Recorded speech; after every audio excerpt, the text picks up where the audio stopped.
Hello everyone, welcome to Trade Breakdown and NQ. Now, I'll be breaking down this trade based on the chapters we've discussed so far, and I'll also delve on some other concept briefly too. That way, we'll have this smooth transition to level 2 of CPI with these new concepts that I've prepared for you, right? Now, last chapter we discussed time frame alignment and time frame selection, right? Now, as intraday traders will be using the 4 hour, the 1 hour, and the 15-minute time frame, right? Now, the 1 hour isn't as important as the 4 hour and the 15 minute, but you could definitely use it for gaining conviction in your analysis and in your trade ideas, right? Now, obviously, as I said before, we'd be also using the higher time frame like the daily and the weekly in our analysis too for determining our drawn liquidity and our directional buys, right? So let's start with the breakdown. So for NQ, the 4 hour candles are 1 hour ahead, right? So you'd be using the 2 Eastern time, 6 Eastern time, and the 10 Eastern time for your 4 hour candles, right? So starting off with the 4 hour, we can see that since last few weeks we are in this bullish trend, and we keep making higher highs and higher lows, right? And price is respecting this bullish trend by rejecting lows and breaking above highs, meaning it's not able to break below lows and it can only reject it by taking counter liquidity and then moving higher, right? This is what a typical bullish structure looks, rejecting lows and breaking above highs, right? So now based on market profiles, we know that in bullish structure we start off with a range, right?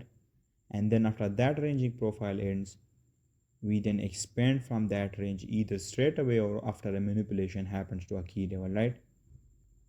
And then after that expansion profile, we then either have another range or a retracement before moving higher, right? And expanding higher.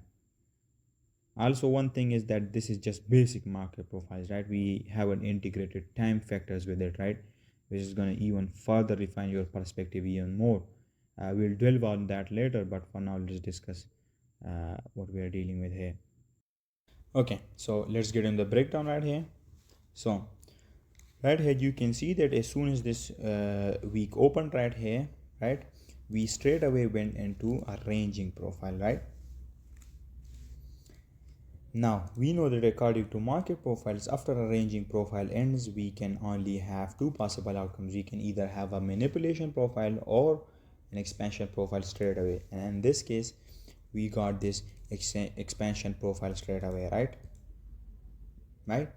Now we know that after an expansion profile ends, we cannot have an expansion profile, another expansion profile right away. We cannot have another expansion profile right away, right? That's not how price moves. The way how price moves is after an expansion profile, we can either have a ranging profile to form and then price can expand from there, right? This is the one scenario we can have after expansion profile ends. Or the second scenario is that we will retrace back to a key level and then we're going to react off of that key level, and this is going to be a retracement profile for us, and then we're going to expand higher again, right? In this case we got what we got, this retracement profile, right? And this retracement, and with this retracement profile we tested this key level right here, and then we expanded higher again, right? So we started off with the ranging profile, an expansion, a retracement, and then another expansion. When you were right here, if you hadn't used market profiles, then you would be expecting higher prices, which would be a wrong way to approach the markets, because after an expansion profile ends, we cannot have another expansion profile straight away, right? We will either have a range or a retracement before making another expansion, right? Now so now we've got this candle right here, which I was looking at as a key level for price to retrace to, right? Now I told you that this was this expansion profile right here, right? And I told you that this expansion profile ended right here. Now you might be wondering, how did I expect it, or how did I found out or determine that this expansion profile is now ended and now I can anticipate a retracement, right? You might be wondering that how you can do it, right?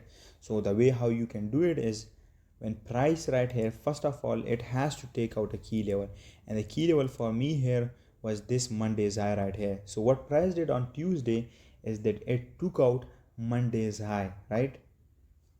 right? So what it did, so let me try it again. So we've got this ranging profile, then we've got this expansion profile, and now the way how I was expecting retracements is, first of all, I was waiting for a key level to be tested, or waiting for price to take out liquidity, which was in the form of this Monday's high right here. So what price did is, on Tuesday it took out this Monday's high right here, right? But that wasn't enough.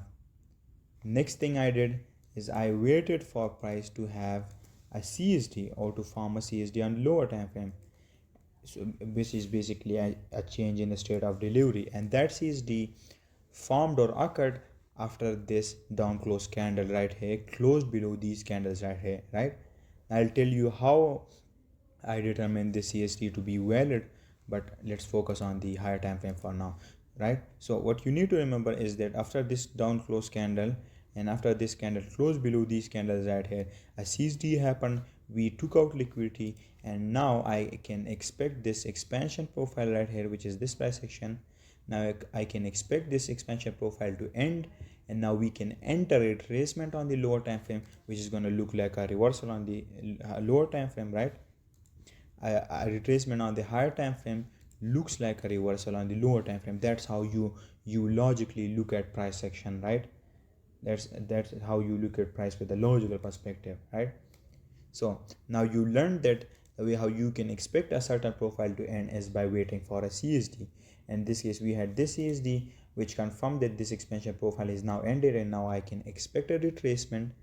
And with this retracement, my drawn liquidity was this key level right here, right? Now I'll tell you in a minute why I consider this candle right here as a key level, but you can see that after we tested this key level, the retracement profile ended, and we then had another expansion higher again, and we made another high, right? So we started off with a ranging profile, then an expansion, a retracement, and then another expansion, right? Now, on the lower time frames, there are certain time windows where price expands, and other time windows where price retraces or reverses, right? This is like a really important time concept. But also at the same time, you need to remember that it's all relative, meaning time is relative to price the same way price is relative to time, which basically means that they are both dependent on each other, right? For instance, you cannot for sure say that on this particular day price is going to reverse, or on this time of the day price is going to expand, right? That's not how it works. The reason time works is because of price, which means there has to be certain concepts based on price that are in sync with the time factors, and they are integrated with each other in a logical framework, right? And only then the time factor will work so accurately.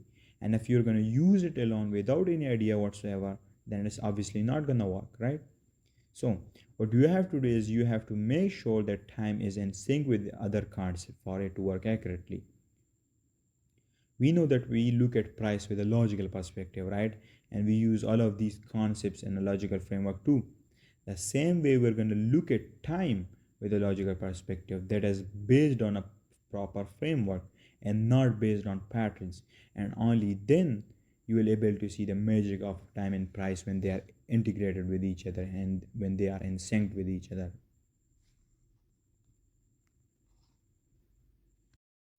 Now, getting back to the breakdown, here you can see that we had this expansion on Monday. And then with this expansion, we formed this Monday's high right here. Now, even though I was expecting bullish prices and the structure was bullish, which means price was rejecting lows and breaking above highs, right? Even with all of those factors, price first had to retrace back to its origin right here and test a key level before moving higher. Now the reason why I expected price to retrace before expanding higher is because of market profiles. We know that according to market profiles, price never moves in a straight line towards its drawn liquidity.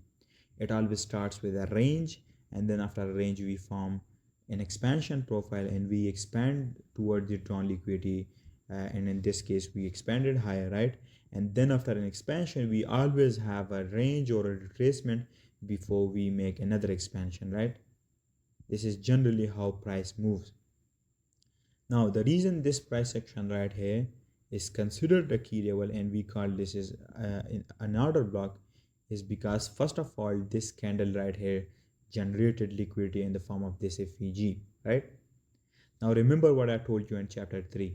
When a particular price action generates liquidity, or it takes out liquidity, or it fills liquidity, such price action is considered a key level.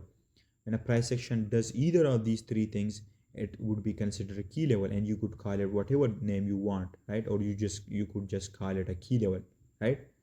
Now this candle right here generated liquidity in the form of an FEG. That's why we're gonna call it a key level, and this is going to be a key level on the 4 hour for us, right? From which we can expect price to expand higher if it retraces it to, right?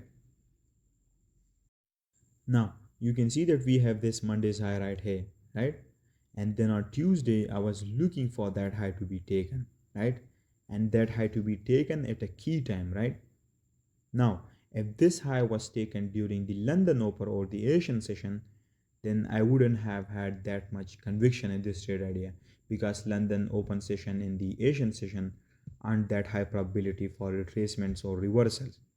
These two sessions are mostly suitable for continuation price action, right? That's why I wouldn't have had that much conviction if price had taken this Monday's high from 1 Eastern time to 5 Eastern time, right? But if this high is taken during the New York kill zone or the London close kill zone, then it would be a high probability trade idea for me, because I know that from 7 a.m. right to 12 Eastern time, which is the New York and London close kill zone, this time tends to be a good macro for reversal and retracement, right? And in this case right here, you can see that this high was taken during the New York kill zone at 9:30 a.m., which is a good macro and a good key time for reversals, right? And then as soon as this high was taken at that particular key time, I started looking for reversal trades on the lower time frame. And as I said before, retracements on the higher time frame I looked at is reversals on the lower time frame, right? Remember that a higher time frame retracement is a lower time frame reversal, right? That's how price logically moves, and how you can look at it with a logical perspective, right? So in this case, you can see that everything was in sync, and there was a proper logical framework behind this trade idea, right?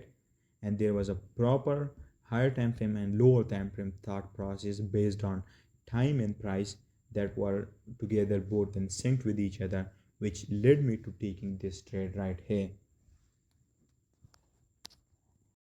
So the main thought process on the higher time frame was that I was looking for this Monday's high to be taken and for it to be purged, and then price to retrace back to this key level right here at a key time, which was the New York and London close scale zone, right? Now going to the lower time frame on the 15-minute, the thought process was the same, but I was looking for a New York reversal, right?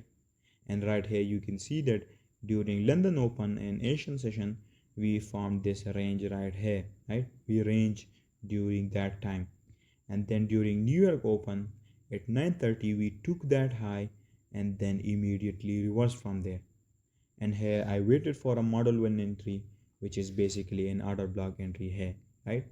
So you can see that this candle right here took that high, right? So this candle took out liquidity by purging above Monday's high, and now I'm gonna wait for this candle to be engulfed, and then when it engulfs and price closes below it, it's gonna become a key level for us, which is known as an order block, right? And then my entry is gonna be at that order block's open, and I'm gonna drive it down with my stop loss above that order block's high, right? And then for target, you can either have a fixed risk to reward ratio, or you could have a dynamic risk to reward ratio and target a key level, right? We're gonna discuss that in the later chapters. Now going back again to the 4 hour time frame, here you can see that as soon as we tested this key level right here, our retracement profile ended, and then we reacted off of it and had an expansion which made another high and continued that trend. Now the way how you could have anticipated or found out that this retracement profile has now ended in an objective and mechanical way is by going down to the lower time frame based on time frame alignment, and then seeing a CSD or change in state of delivery on the lower time frame, and that would confirm that the market profile has now ended, and now we can start another market profile, which in this case was this expansion profile, right? This was the trade breakdown on NQ, and this is basically how you base a trade idea on the concepts that I've taught you so far, right? Next week we'll start level 2 of CPI, which means we're going to start improving and refining our knowledge even more, and we'll move on to a bit more of intermediate concepts which will increase your understanding of price action even more, right? In level 2 of CPI we'll discuss the rules of range trading, right? We'll discuss what is turtle soup, and we have some other hot topics too based on time and price, right? And of course I will break down every trade with it so that way you can see the live application of these concepts. Thank you.